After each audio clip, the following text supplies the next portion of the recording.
This edible money is a symbolic treat. In some parts of the world, chocolate coins are stuffed in Christmas stockings to celebrate the charity of St. Nicholas. They're also handed out to Jewish children during the festival of Hanukkah to teach them the value of money and charity.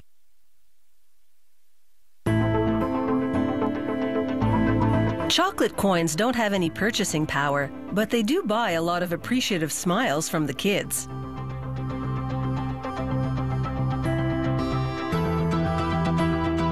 They start with giant chocolate bars. Each one is a 4.5-kilogram hunk of pure chocolate.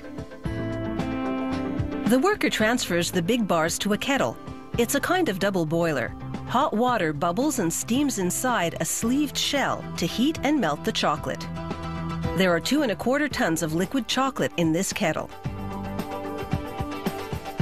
The machine now pumps the chocolate through a long pipe with different cooling zones. The chocolate thickens, but not to the point of solidification, a process called tempering. It causes the chocolate to form a precise crystal structure for just the right texture and taste. The thick liquid chocolate flows onto a conveyor that brings the chocolate under a broad blade. The blade levels it to a specific thickness and spreads it evenly, creating a long sheet of chocolate.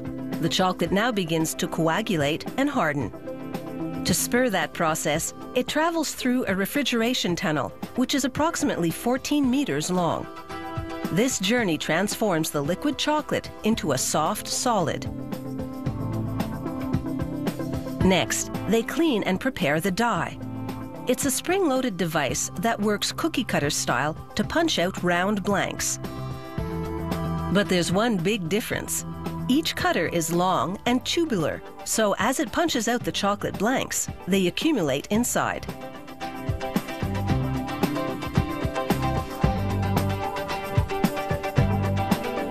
The latticework of leftovers journeys forward to be remelted into the process.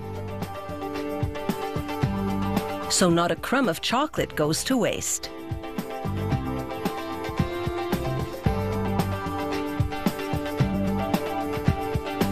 At the end of the line, dozens of coin blanks have stacked up in each magazine.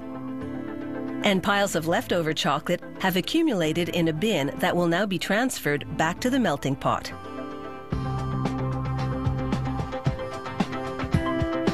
Now it's time to print some chocolate money. To do this, they wrap the chocolate first and then emboss both the wrap and the chocolate blank simultaneously. Here's how it works.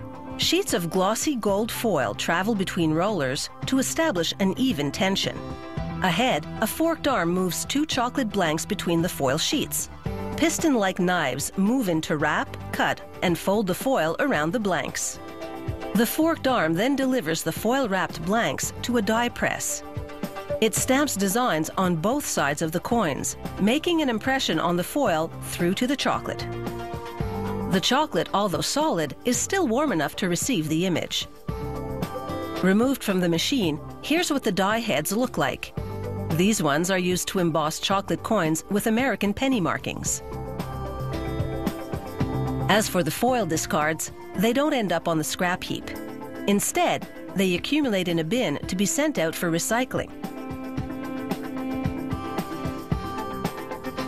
They make 150,000 foil-wrapped coins a day. To change the currency type, they simply switch die heads. Chocolate coins can be made in many sizes with a range of different illustrations. The coins now spill out onto a conveyor which takes them to a bin.